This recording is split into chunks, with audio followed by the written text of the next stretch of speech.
Hi friends, బాగున్నారండి అందరూని. ఈరోజు క్లాస్లో మనం హ్యాండ్ మోడల్ చూద్దామండి. చాలా బ్యూటిఫుల్గా ఉండే ఒక మోడల్ని మనం చూద్దాం. ఈ మోడల్ ఎలా అంటే మనకి శారీలోని బార్డర్స్ మనకి 2-3 కలర్స్ బార్డర్స్ కూడా వస్తాయి. అంటే మిక్సప్ అయ్యి కలర్స్ మనకి లైన్గా ఉంటాయి. అలాంటి శారీస్‌లోని బ్లౌజ్ స్టిచ్చింగ్ చేస్తున్నప్పుడు ఆ కలర్స్‌ని యూజ్ చేసుకొని మనం డిజైన్ ఎలా చేసుకోవాలన్నది చూద్దాం. ఈరోజైతే హ్యాండ్ మోడల్ చూద్దామండి. చక్కగా మనం ఫస్ట్ హ్యాండ్ కటింగ్ చేసుకొని చాలా సింపుల్‌గా మనకి హెవీ లుక్ వచ్చేటట్టుగా హ్యాండ్ డిజైన్ ఎలా చేసుకోవాలన్నది చూద్దాం. వీడియోని మాత్రం స్కిప్ చేయకుండా చూడండి.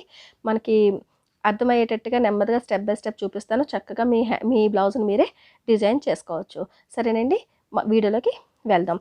ఫస్ట్ మనం ఇలా ఈ డిజైన్స్ అంతా మనకి తయారవ్వాలి అనుకుంటే గనక మన శారీలో ఉన్న బార్డర్స్ ఏ క్లాత్ అయితే ఉందో అది ఒక్కొక్క పావు మీటర్ అనేది తీసుకోండి. తర్వాత ఇది బ్లౌజ్ క్లాత్. ఇది లైనింగ్ ఫస్ట్ నేను హ్యాండ్ కటింగ్ చేస్తాను. నేనైతే గనక 6 ఇంచీలు వెడల్పు పొడవు తీసుకుంటున్నాను. ఎందుకంటే తయారయ్యేటప్పటికి 5 ఇంచీల పొడవు అనేది మనకి ఉంటుంది. హ్యాండ్ వెడల్పు వచ్చేసి ఇలా చంక దింపేమో 3 ఇంచీలు, అలాగే లోపలికి ఒక 2 ఇంచీలు, తర్వాత రౌండ్ కోసం అని చెప్పేసి ఒక 2 ఇంచీలు. చూసారు కదా, హ్యాండ్ చంకదింపు అనేది నేను 3 ఇంచీలు పెట్టానండి. ఇక్కడ రౌండ్ కోసం అని చెప్పేసి 2 ఇంచీలు పెట్టి ఇక్కడి నుంచి ఇక్కడికి మనం ఇలాగా షేప్ అనేది ఇచ్చేసుకుంటున్నాం. తర్వాత మీ బ్లౌజ్ హ్యాండ్ నార్మల్ హ్యాండ్ ఎలా అయితే కటింగ్ చేసుకుంటారో అలాగే కట్ చేసుకోండి. హ్యాండ్ కటింగ్లోనే ఎటువంటి తేడా లేదనమాట. లూజ్ పెట్టేసుకుని 2 ఇంచులు ఖర్చులకి పెట్టేసుకుని చక్కగా మామూలుగా హ్యాండ్ కటింగ్ అనేది చేసేసుకోండి. ఎప్పుడు మీ బ్లౌజ్కి హ్యాండ్ ఎలా కటింగ్ అయితే చేస్తారో అలా మీ సైజుని పెట్టి తర్వాత ఇలా నేను కటింగ్ చేసేసి తీసేసుకుంటున్నాను. చూసారు కదా, ఈ రకంగా. దాని తర్వాత ఈ లైనింగ్ పీస్ని మనం ఒరిజినల్ పీస్ మన బ్లౌజ్ పీస్ ఏంటైతే ఆ బ్లౌజ్ మీద పెట్టేసి మనం చక్కగా ఇలా కటింగ్ చేసేసుకోవడమే. నాకైతే శారీలోని ఇలాగ రా సిల్క్ బ్లౌజ్ వచ్చిందండి. కాబట్టి నేను డిజైన్స్ కూడా ఇంకొక 2 కలర్స్ శారీలో ఏ కలర్ అయితే ఉన్నాయో అవి రా సిల్కే క్లాత్లు తీసుకున్నాను. ఒకవేళ మీరు క్లాత్లు కొనాల్సి వస్తే కనుక ఒక పావు మీటర్ తీసుకోండి, సరిపోద్ది డిజైన్ కోసం అని చెప్పేసి. సరేనండి, ఈ రకంగా. లేదంటే సిల్క్ కూడా దీని మీద మీరు యూజ్ చేసుకోవచ్చు. ఇప్పుడు ఫస్ట్ హ్యాండ్ స్టిచ్చింగ్ చేద్దాం. హ్యాండ్ స్టిచ్చింగ్ చేసేటప్పుడు నార్మల్గా హ్యాండ్ని ఏ రకంగా అయితే మనం రైట్ సైడ్ పెట్టి మనం ఇలా లైనింగ్ పెట్టుకుని ఫస్ట్ బార్డర్ అనేది స్టిచ్చింగ్ చేసేసుకోవాలి. ఇలా అంచు స్టిచ్చింగ్ చేసుకుని చూసారా, ఇలా పర్ఫెక్ట్గా పట్టుకోండి. ఇలా అంచు అనేది ఇలా స్టిచ్చింగ్ చేసుకోండి. స్టిచ్చింగ్ చేసుకుని మనం రాంగ్ సైడ్ వైపు తిప్పుకుని పైనుంచి ఏమో టాప్ స్టిచ్ వేసుకుని చుట్టూ కూడా స్టిచ్చింగ్ చేసుకుంటే మనకి హ్యాండ్ అనేది రెడీ అయిపోద్ది అనమాట. ఈ హ్యాండ్కి మనకి డిజైన్స్కి కటింగ్స్ గట్రా ఏమి ఉండవండి. హ్యాండ్ మీదే మనం డిజైన్ చేసుకుంటాం అనమాట. ఈ క్లాత్ని కటింగ్ కట్ట ఏమి చెయ్యం. కాబట్టి ఏంటంటే వాడిన రోజులు వాడొచ్చు. ఎప్పుడైనా బోర్ అయిపోయింది అని అనుకున్నప్పుడు పైనుంచి మనం ఓపెన్ కూడా చేసేసుకోవచ్చు అనమాట. ఏ రకంగా అయినా సరే మనం యూజ్ చేసుకోవచ్చు. తర్వాత ఈ రకంగా చుట్టూ కూడా లైనింగ్ ఏంటి బ్లౌజ్ పీస్ ఏంటి మొత్తం కూడా 2 కూడా అటాచ్ ఇలా చేసేసిన తర్వాత ఎక్స్ట్రాగా ఉన్న క్లాత్ని మనం కటింగ్ చేసేసి ఫస్ట్ ట్రిమ్మింగ్ చేసేసుకుని నీట్గా హ్యాండ్ని రెడీ చేసి పెట్టేసుకోవాలి. దాని తర్వాత ఏ కలర్ అయితే యూజ్ చేసుకోవాలనుకున్నానో అవి ఇలాగా పొడవుగా రిబ్బన్లాగా కటింగ్ చేస్తానండి. అది కనీసం 1.5 ఇంచు వెడల్పు అనేది ఉందన్నమాట 2 కలర్స్ కూడాని. ఈ 2 కలర్స్ యూజ్ చేసుకుని మనం డిజైన్ చేసుకుందాం. ఇది ఫస్ట్ ఇలా ఫోల్డ్ చేసుకుని 2 అంచులు కలిపి ఒక కొద్దిగా మార్జిన్ మాత్రమే తీసుకుని ఇలా ఒకే లెవెల్లోని మనం ఇలా స్టిచ్చింగ్ చేసేయాలి. అంటే ఇప్పుడు మనం ఏంటంటే తిరగేసి దీన్ని రిబ్బన్ కింద రెడీ చేసుకోవాలన్నమాట. 2 కలర్స్ కూడా రిబ్బన్ లాగా రెడీ చేసుకోవాలి. ఒక కలర్ ఎలా చేయాలన్నది చూపిస్తానండి. రెండోది కూడా సేమ్ అదే రకంగా మీరు రెడీ చేసేసుకోండి. ఇక్కడ లాస్ట్కి వచ్చేటప్పటికి ఇలా అడ్డుగా కూడా స్టిచ్చింగ్ చేస్తే రివర్స్ చేసుకోవడానికి పైపింగ్ అన్నది చూసారు ఇలా అడ్డుగా ఇలా స్టిచ్చింగ్ చేయండి. చేస్తే నీట్గా మనకి చాలా సింపుల్గా అయిపోద్ది అనమాట. ఈ కొద్ది క్లాత్ని ఇలా లోపల వైపుకి కొద్దిగా ఇలాగా పుష్ చేయండి. ఇలా లోపలికి ఇలా పెట్టిన తర్వాత ఆటోమేటిక్గా అక్కడ స్టిచ్చింగ్ ఉంది కాబట్టి ఇలాంటి ఏదైనా షార్ప్గా ఓస్ లాంటిది ఏదైనా తీసుకుని ఈ రకంగా మనం పైపింగ్ని రివర్స్ చేసాము అంటే కనుక సూది దారం కూడా అవసరం లేకుండా చాలా నీట్గా ఫాస్ట్గా అయిపోద్ది అనమాట. చూస్తున్నారా ఎంత ఈజీగా అయిపోతుందో. ఈ రకంగా మనకి వచ్చేస్తుంది. ఆల్రెడీ వెడల్పుగానే ఉంది కాబట్టి మనకంత టైం కూడా పట్టదనమాట. ఈ స్టిప్స్ మాత్రం నీట్గా ఐరన్ చేసేసుకోండి. ఐరన్ చేసుకున్న తర్వాత బ్లౌజ్ హ్యాండ్స్కి ఫస్ట్ అంచంటే ఎంత ఉందో చూసుకుని అంతా ఒక్క ముక్క కట్ చేసుకోండి. దాని తర్వాత ఇలా కొద్దిగా గ్యాప్లో ఉంచుకుని చూసారా, ఫస్ట్ ఇంత కటింగ్ చేసాం కదా, ఇక్కడ ఇలా ఈ చివరిని ఇలా స్టిచ్ చేయండి. ఆ తర్వాత ఈ చివరిని ఒక ఇంచు ఒక 1/2 ఇంచు అంటే సరిపోద్ది, అంతకన్నా ఎక్కువ వద్దు.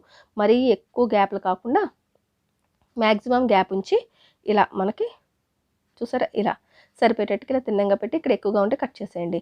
అదే రకంగా మళ్ళీ ఇటువైపుకి వచ్చేటప్పటికి ఇక్కడికి వచ్చింది కదా, ఎంతవరకు మనకి హ్యాండ్ పొడవు ఉంటే వెడల్పు అంతా కూడా ఇలాగే స్ట్రిప్స్ని కటింగ్ చేసేస్తూ ఇలా అరేంజ్ చేసేసి అంచుల వైపు నుంచి ఇలా స్టిచ్చింగ్ చేసేయండి.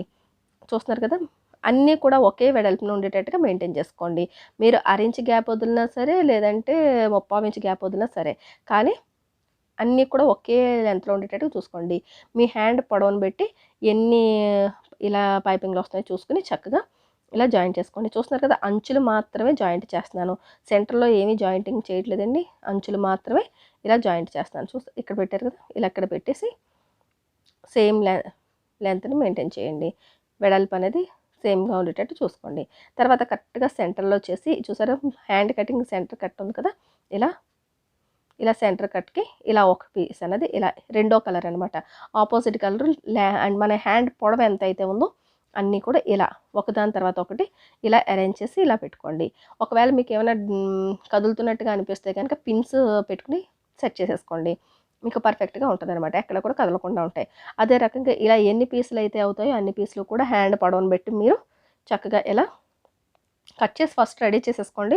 దాని తర్వాత ఒకదాని తర్వాత ఒకటి అరేంజ్ చేసుకుని మీకు వీలు ఉంటే కనుక, ఒకవేళ డౌట్ ఉంటే కనుక పిన్స్ పెట్టేసుకోండి, ఇక్కడ ఈ పీస్ పెట్టాలి అని చెప్పేసి. ఇప్పుడు నేను ఇలా పెట్టినాను కదా, నాకు స్టిచ్చింగ్ చూసారా అలవాటు ఉంది కాబట్టి ఇలా వెంటనే ఇలా అరేంజ్ చేసుకుని చక్కగా ఒకటే లెంత్ని ఇలా మెయింటైన్ చేసుకోండి. కింద వరకు కూడా పొడవు ఉండేటట్టు చూసుకోండి. ఏదైనా సరే ఎక్కడ స్టిచ్ చేస్తున్నా సరే కింద వరకు, మెయిన్ కింద అంచు వరకు కూడా ఈ పొడవు ఉండేటట్టుగా ఇలా మెయింటైన్ చేసుకోండి. ఇలా మెయింటైన్ చేసుకుంటూ చక్కగా ఒకే గ్యాప్ ఉంచుకుంటూ ఇలా స్టిచ్చింగ్ చేసుకోండి. ఆ చివర ఈ చివర కనీసం 1-1.5 ఇంచు మనకి లేకపోయినా పర్లేదు, ఎందుకంటే అవి ఖర్చుల్లోకి వెళ్ళిపోతాయి. ఆ తర్వాత మిగతా ఇటువైపు కూడా సేమ్ అదే రకంగా ఇలా మెయింటైన్ చేసేసుకోండి. చూసారు కదా, ఈ రకంగా ఇంకొకటి వస్తుందని ఇలా నీట్గా ఇలా పెట్టేసుకుని స్టిచ్ చేస్తాం. ఇలా స్టిచ్ చేసిన తర్వాత ఇప్పుడు కిందకి వచ్చేటప్పటికి ఇలా మనకి మంచం పట్టిడి అల్లుతాం కదా, అలాగా ఒకటి పైకి ఒకటి కిందకి ఈ రకంగా అరేంజ్ చేసేసుకోండి. ఒక పీస్ పైకి వచ్చిందంటే పక్కది కిందకి రావాలన్నమాట. ఇదే రకంగా మొత్తం అన్నీ కూడా అరేంజ్ చేసి పెట్టేసుకోండి. ఎక్కడ కూడా క్రాస్ లేకుండా తిన్నంగా ఇలా వచ్చేటట్టుగా కూడా చూసుకోండి. అదే రకంగా మొత్తం పట్టిడి అల్లినట్టుగా ఇలా అరేంజ్ చేసేసుకోండి. చూస్తున్నారు కదా, చాలా నీట్గా చాలా సింపుల్గా అయిపోద్దండి. కాకపోతే ఈ పైపింగ్లు రెడీ చేసే దగ్గర కొద్దిగా ఒక 10 నిమిషాల టైం అన్నది మీకు ఎక్కువ పడుతుంది. మిగతాదంతా కూడా సింపుల్గానే మనకి పని అయిపోద్ది. చూస్తున్నారా, ఈ రకంగా ఒక వైపు మనకి ఒక పక్కన మనకి పైకి ఉందంటే ఇదేమో కిందకి తీయాలి, కింద ఉన్న దగ్గర పైకి రావాలి. ఇలా మంచం పట్టిడలినట్టుగా నీట్గా ఇలా నేను చూపిస్తున్న విధంగా మీరు అరేంజ్ చేసేసుకోండి. మొత్తం అన్నీ కూడా ఇలా అరేంజ్ చేసి పెట్టేసుకున్న తర్వాత ఈ చివరిని కనీసం ఒక 1/4 ఇంచ్ అన్న వదిలి చూసారు, దీని పీస్ కిందకి ఉండిపోయేటట్టుగా ఇలా అరేంజ్ చేసి ఇలా స్టిచ్చింగ్ చేసేయండి. ఎలాగా మనకి అంచు చివరికి మనం స్టిచ్ వేయాలి కాబట్టి ఇలా లోపల వైపుకి ఇలా ఫోల్డ్ చేసి ఒక స్టిచ్ వేసుకుంటూ వచ్చేయండి.